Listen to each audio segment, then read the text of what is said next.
ਹਾਂਜੀ dear student BPSC annual class ਦੇ ਵਿਦਿਆਰਥੀਆਂ ਦੇ ਲਈ ਵੀਡੀਓ ਮੈਂ ਸ਼ੇਅਰ ਕਰ ਰਹੀ ਹਾਂ।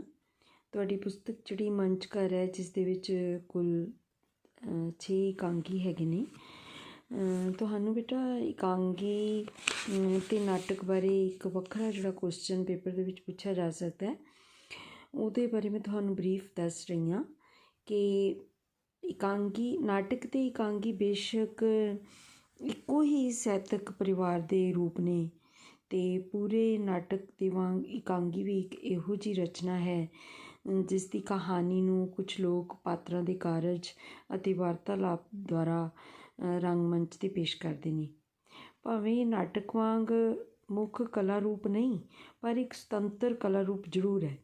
ਇਕਾਂਗੀ ਨੂੰ ਨਾਟਕ ਨਾਲੋਂ ਨਿਖੇੜਨ ਵਾਲੀ ਜਿਹੜੀ ਮੁੱਢਲੀ ਅਤੇ ਪਹਿਲੀ ਚੀਜ਼ ਹੈ, ਉਹ ਇਸ ਦਾ ਆਕਾਰ ਹੈ।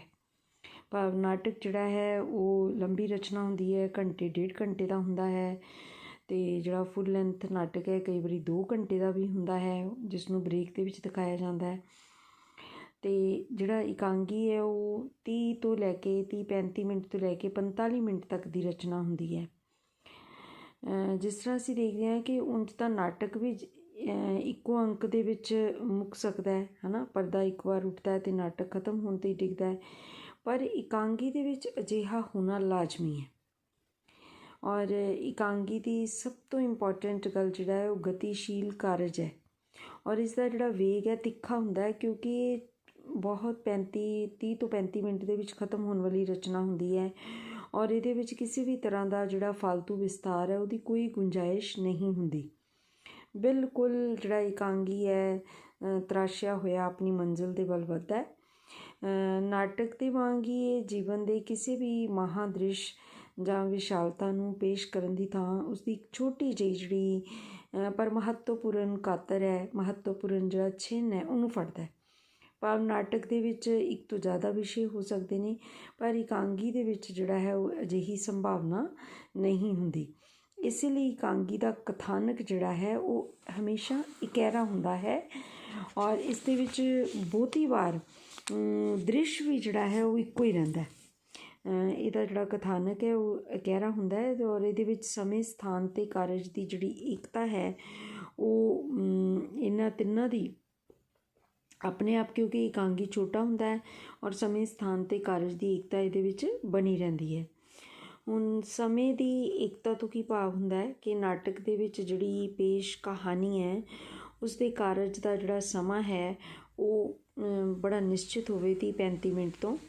ਸਥਾਨ ਦੀ ਏਕਤਾ ਤੋਂ ਭਾਵ ਹੈ ਕਿ ਨਾਟਕ ਦਾ ਕੋਈ ਵੀ ਐਸਾ ਨਾਟਕ ਦੇ ਵਿੱਚ, ਇਕਾਂਗੀ ਦੇ ਵਿੱਚ ਕੋਈ ਵੀ ਅਜਿਹਾ ਦ੍ਰਿਸ਼ ਨਾ ਹੋਵੇ ਜਾਂ ਅਜਿਹੀ ਜਗ੍ਹਾ ਦਾ ਜ਼ਿਕਰ ਨਾ ਹੋਵੇ ਜਿੱਥੇ ਪਾਠਕ ਜਿਹੜਾ ਹੈ ਉਹ ਉਸ ਨਾਟਕ ਖੇਡਣ ਸਮੇਂ ਪਹੁੰਚ ਨਾ ਸਕਦਾ ਹੋਵੇ। ਅਤੇ ਕਾਰਜ ਦੀ ਏਕਤਾ ਤੋਂ ਭਾਵ ਹੈ ਕਿ ਨਾਟਕ ਦੇ ਸਾਰੇ ਪਾਤਰ ਅਤੇ ਦ੍ਰਿਸ਼ ਕਾਰਜ ਨੂੰ ਅੱਗੇ ਤੋਰਨ ਦੇ ਵਿੱਚ ਅਹਿਮ ਯੋਗਦਾਨ ਪਾਉਣ।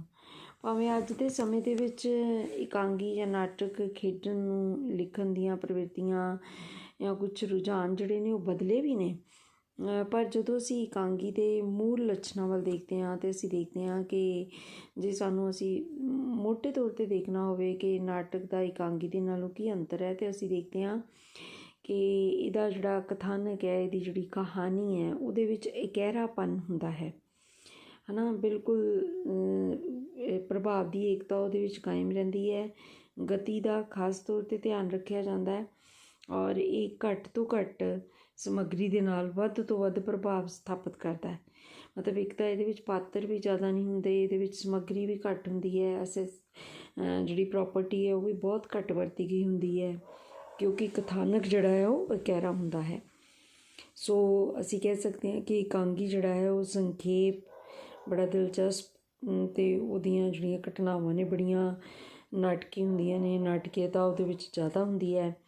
ਇਕਾਂਗੀਕਾਰ ਦੇ ਕੋਲ ਪਾਤਰ ਚਿੱਤਰਨ ਦੇ ਲਈ ਕੋਈ ਬਹੁਤਾ ਸਮਾਂ ਨਹੀਂ ਹੁੰਦਾ, ਸੋ ਇਸੇ ਕਰਕੇ ਉਹ ਜਾਂ ਤਾਂ ਘੜੇ ਘੜਾਏ ਪਾਤਰ ਹੀ ਲੈ ਲੈਂਦਾ ਹੈ, ਅਤੇ ਜਾਂ ਫਿਰ ਐਸੀ ਵਿਉਂਤ ਘੜਦਾ ਹੈ ਕਿ ਕੁਛ ਉਹਦੇ ਜਿਹੜੇ ਨੇ ਉਹਦੀ ਪੇਸ਼ਕਾਰੀ ਦੇ ਨਾਲ ਉਸਦੇ ਪਾਤਰਾਂ ਦਾ ਜਿਹੜਾ ਮੂੰਹ ਮੱਥਾ ਚੰਗੀ ਤਰ੍ਹਾਂ ਨਿਖਰ ਆਵੇ ਔਰ ਦਰਸ਼ਕ ਜਿਹੜੇ ਨੇ ਉਸ ਨੂੰ ਸਮਝ ਲੈਣ। ਸੋ ਪੂਰੇ ਨਾਟਕ ਤੇ ਇਕਾਂਗੀ ਦੇ ਵਿੱਚ ਇੱਕ ਹੋਰ ਫਰਕ ਜਿਹੜਾ ਹੈ ਉਹ ਪਾਤਰਾਂ ਦੀ ਗਿਣਤੀ ਦਾ ਹੀ ਹੈ। ਜਿਵੇਂ ਤੁਹਾਨੂੰ ਪਹਿਲਾਂ ਦੱਸਿਆ ਹੈ ਕਿ ਪੂਰੇ ਨਾਟਕ ਦੇ ਵਿੱਚ ਪਾਤਰ ਜਿਹੜੇ ਨੇ, ਕਿਉਂਕਿ ਕਥਾਨਕ ਉਹਦੇ ਵਿੱਚ ਇਕਹਿਰਾ ਨਹੀਂ ਹੁੰਦਾ, ਪੂਰੇ ਨਾਟਕ ਵਿੱਚ, ਵੱਡੇ ਨਾਟਕ ਦੇ ਵਿੱਚ ਉਹਦੇ ਵਿੱਚ ਇੱਕ ਤੋਂ ਜ਼ਿਆਦਾ ਜਿਹੜੀਆਂ ਘਟਨਾਵਾਂ ਨੇ ਉਹਨਾਂ ਦਾ ਜ਼ਿਕਰ ਹੁੰਦਾ ਹੈ। ਅਤੇ ਵਨ ਐਕਟ ਪਲੇ ਦੇ ਵਿੱਚ ਕਿਉਂਕਿ ਪਾਤਰ ਗਿਣਤੀ ਦੇ ਵਿੱਚ ਘੱਟ ਹੁੰਦੇ ਨੇ, ਕਥਾਨਕ ਇਕਹਿਰਾ ਹੁੰਦਾ ਹੈ, ਪਾਤਰਾਂ ਦੀ ਗਿਣਤੀ ਸੀਮਤ ਹੁੰਦੀ ਹੈ, ਪਰ ਵੱਡੇ ਨਾਟਕ ਦੇ ਵਿੱਚ ਫੁੱਲ ਲੈਂਥ ਪਲੇ ਦੇ ਵਿੱਚ ਅਜਿਹਾ ਨਹੀਂ ਹੁੰਦਾ। ਸੋ ਨਾਟਕ ਅਤੇ ਇਕਾਂਗੀ ਦੀ ਸੰਰਚਨਾ ਜੋ ਹੈ ਉਹਦੇ ਵਿੱਚ ਆਦਿ ਮੱਧ ਅਤੇ ਅੰਤ ਦੇ ਪੱਖੋਂ ਵੀ ਸੂਖਮ ਬੜੇ ਛੋਟੇ ਛੋਟੇ ਅੰਤਰ ਹੁੰਦੇ ਨੇ। ਸੋ ਇਸ ਤਰ੍ਹਾਂ ਅਸੀਂ ਦੇਖਦੇ ਹਾਂ ਕਿ ਜਿਹੜਾ ਇਕਾਂਗੀ ਹੈ, ਜਿਹੜਾ ਉਹ ਇਕਾਂਗੀ ਲਿਖਣਾ ਵੀ ਔਖਾ ਕਾਰਜ ਹੈ। ਔਰ ਇਹ ਤਾਂ ਇੱਦਾਂ ਲੱਗਦਾ ਹੈ ਕਿ ਜਿਵੇਂ ਕਿਸੇ ਕੁੱਜੇ ਦੇ ਵਿੱਚ ਸਮੁੰਦਰ ਬੰਦ ਕਰਨਾ ਹੋਵੇ। ਸੋ ਬੇਸ਼ੱਕ ਇਕਾਂਗੀ ਦਾ ਬਹੁਤਾ ਪ੍ਰਚਲਨ ਜਿਹੜਾ ਹੈ ਉਹ 20ਵੀਂ ਸਦੀ ਦੇ ਵਿੱਚ ਆ ਕੇ ਹੁੰਦਾ ਹੈ। ਅਤੇ ਇਸ ਦੇ ਬਾਰੇ ਇਹ ਰਾਏ ਹੈ ਕਿ ਇਹ ਸਦੀ, ਇਸੇ ਸਦੀ ਜਾਂ ਪਿਛਲੀ ਸਦੀ ਦੇ ਅੰਤਮ ਸਾਲਾਂ ਦੇ ਵਿੱਚ ਇਹ ਸਾਹਿਤ ਰੂਪ ਆਇਆ। ਇਹ ਅਜਿਹੀ ਧਾਰਨਾ ਨਹੀਂ ਹੈ। ਇਹ ਫਿਰ ਵੀ ਬਹੁਤ ਸਾਰੇ ਸਾਹਿਤ ਦੇ ਇਤਿਹਾਸ ਜਿਹੜੇ ਹੈਗੇ ਨੇ, ਹਿਸਟਰੀ ਹੈ ਪੰਜਾਬੀ ਲਿਟਰੇਚਰ ਦੀ, ਜਾਂ ਇਕਾਂਗੀ ਦੇ ਨਾਟਕ ਕਲਾ ਬਾਰੇ ਜਿਹੜੇ ਸਾਨੂੰ ਲੇਖ ਮਿਲਦੇ ਨੇ, ਉਹਨਾਂ ਵਿੱਚੋਂ ਇਹੀ ਧਾਰਨਾ ਬਣੀ ਹੋਈ ਹੈ ਕਿ ਪਿਛਲੀ ਸਦੀ, ਇਸੇ ਸਦੀ ਜਾਂ ਪਿਛਲੀ ਸਦੀ ਦੇ ਅੰਤਮ ਵਰ੍ਹਿਆਂ ਦੇ ਵਿੱਚ ਹੋਂਦ ਵਿੱਚ ਆਇਆ। ਇਸ ਦਾ ਰੂਪ ਭਾਵੇਂ ਬਦਲਿਆ ਹੈ, ਔਰ ਪਰੰਤੂ ਇੱਕ ਸਾਹਿਤ ਦੇ ਰੂਪ ਵਿੱਚ ਦੇ ਤੌਰ 'ਤੇ ਇਸ ਦੀ ਇੱਕ ਲੰਬੀ ਪਰੰਪਰਾ ਭਾਰਤ ਦੇ ਵਿੱਚ ਵੀ ਰਹੀ ਹੈ। ਭਾਰਤ ਦੇ ਵਿੱਚ ਇਕਾਂਗੀ ਦੀ ਪਰੰਪਰਾ ਲਗਭਗ 2000 ਵਰ੍ਹੇ ਪੁਰਾਣੀ ਹੈ। ਠੀਕ ਹੈ। ਪਾਸ ਦੇ ਦੂਤਵਾਕ ਅਤੇ ਉਰੂ ਭੰਗ ਉਸ ਦੇ ਪ੍ਰਸਿੱਧ ਇਕਾਂਗੀ ਹਨ। ਔਰ ਭਰਤ ਮੁਨੀ ਦਾ ਨਾਟ ਸ਼ਾਸਤਰ, ਉਸ ਦੇ ਵਿੱਚ ਵੀ ਕਈ ਪ੍ਰਕਾਰ ਦੇ ਇਕਾਂਗੀਆਂ ਦਾ ਜ਼ਿਕਰ ਹੈ, ਜਿਨ੍ਹਾਂ ਦੇ ਵਿੱਚੋਂ ਇੱਕ ਇਕਾਂਗੀ ਦੀ ਕਿਸਮ ਹੈ ਪ੍ਰਹਸਨ, ਉਹ ਬਹੁਤ ਵਿਸ਼ੇਸ਼ ਹੈ। ਸੋ ਇਸ ਤਰ੍ਹਾਂ ਪੱਛਮ ਦੇ ਵਿੱਚ ਇਕਾਂਗੀ ਦਾ ਜਿਹੜਾ ਇਤਿਹਾਸ ਹੈ ਉਹ 10ਵੀਂ ਸਦੀ ਦੇ ਜਿਹੜੇ ਨਾਟਕ ਨੇ ਉਹਨਾਂ ਦੇ ਰਾਹੀਂ ਮਿਰੇਕਲ ਨਾਟਕਸ, ਜਿਨ੍ਹਾਂ ਨੂੰ ਅਸੀਂ ਮਿਰੇਕਲ ਪਲੇਜ਼ ਕਹਿੰਦੇ ਹਾਂ, ਅਤੇ ਜਿਹੜੇ ਮੋਰੈਲਿਟੀ ਨਾਲ ਰਿਲੇਟਿਡ ਪਲੇ ਨੇ, ਸਦਾਚਾਰ ਨਾਲ ਸੰਬੰਧਿਤ, ਉਹਨਾਂ ਦੇ ਨਾਲ ਸ਼ੁਰੂ ਹੁੰਦਾ ਹੈ।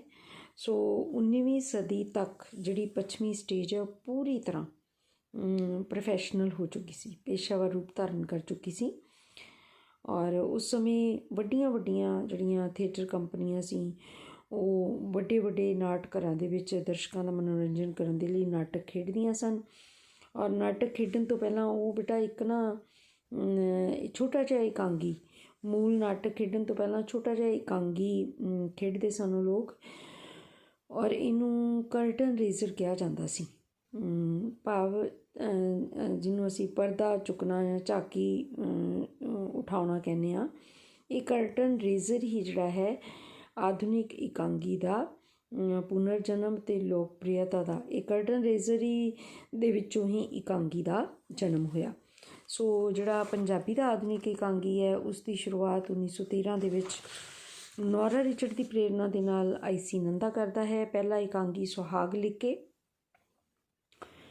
ਔਰ ਉਸ ਸਮੇਂ ਜਿਹੜੇ ਸੀਗੇ ਨੌਰਾ ਰਿਚਰਡ ਨੇ ਜਦੋਂ ਇਹ ਇੱਕ ਮੁਕਾਬਲਾ ਕਰਵਾਇਆ ਸੀ ਮਾਂ ਬੋਲੀ ਦੇ ਵਿੱਚ, ਤਾਂ 1912 ਦੇ ਵਿੱਚ ਇਹ ਜਿਹੜੀ ਨਾਟ ਪ੍ਰਤੀਯੋਗਿਤਾ ਹੋਈ ਸੀ। ਔਰ 1912 ਦੇ ਵਿੱਚ ਇਸ ਪ੍ਰਤੀਯੋਗਿਤਾ ਦੇ ਵਿੱਚ SS ਭਟਨਾਗਰ, ਜੋ ਬਾਅਦ ਦੇ ਵਿੱਚ ਕੈਮਿਸਟਰੀ ਦੇ ਸਾਇੰਟਿਸਟ ਬਣ ਗਏ, ਉਹਨਾਂ ਦਾ ਇਕਾਂਗੀ ਕਰਾਮਾਤ, ਉਸ ਇਕਾਂਗੀ ਦਾ ਨਾਂ ਸੀ ਕਰਾਮਾਤ, ਉਹ ਫਸਟ ਰਿਹਾ। ਅਤੇ ਨੌਰਾ ਰਿਚਰਡ ਇਹ ਮੇਲੇ ਜਿਹੜੇ ਸੀਗੇ ਕੰਪੀਟੀਸ਼ਨ ਆਯੋਜਿਤ ਕਰਵਾਉਂਦੇ ਰਹੇ। ਤਾਂ ਦੂਜੀ ਨਾਟ ਪ੍ਰਤੀਯੋਗਿਤਾ ਦੇ ਵਿੱਚ ਈਸ਼ਵਰ ਚੰਦਰ ਨੰਦਾ ਦਾ ਲਿਖਿਆ ਹੋਇਆ ਇਕਾਂਗੀ ਦੁਲਹਨ ਜਿਹੜਾ ਹੈ ਉਹ ਅਵਲ ਰਹਿੰਦਾ ਹੈ, ਔਰ ਨੰਦੇ ਨੂੰ ਇਹਦੇ ਲਈ ਇੱਕ ਗਿੰਨੀ ਇਨਾਮ ਵੀ ਮਿਲਦਾ ਹੈ। ਤਾਂ ਇਸ ਤਰ੍ਹਾਂ ਇਹ ਇਕਾਂਗੀ 1914 ਦੇ ਵਿੱਚ ਨੌਰਾ ਦੀ ਬਣਾਈ ਹੋਈ ਸਰਸਵਤੀ ਸਟੇਜ ਸੁਸਾਇਟੀ ਦੁਆਰਾ ਖੇਡਿਆ ਜਾਂਦਾ ਹੈ। ਅਤੇ ਇਹਦੇ ਵਿੱਚ IC ਨੰਦਾ ਨੇ ਆਪ ਰੋਲ ਕੀਤਾ ਸੀਗਾ, ਉਸਨੇ ਆਪ ਵੀ ਅਭਿਨੈ ਕੀਤਾ ਸੀ। ਨੰਦੇ ਨੇ ਉਦੋਂ ਇਹ ਰਚਨਾ ਜਿਹੜੀ ਸੀਗੀ, ਪਹਿਲੀ ਰਚਨਾ ਉਰਦੂ ਅੱਖਰਾਂ ਵਿੱਚ ਲਿਖੀ ਸੀ, ਔਰ ਉਸਨੇ ਨੌਰਾ ਨੂੰ ਇਹ ਇਕਾਂਗੀ ਇੰਨਾ ਵਧੀਆ ਲੱਗਿਆ ਸੀ ਕਿ ਉਸਨੇ ਇਸ ਨੂੰ ਉਰਦੂ ਅੱਖਰਾਂ ਦੇ ਵਿੱਚ ਛਪਵਾ ਕੇ ਵੰਡਿਆ ਵੀ ਸੀ।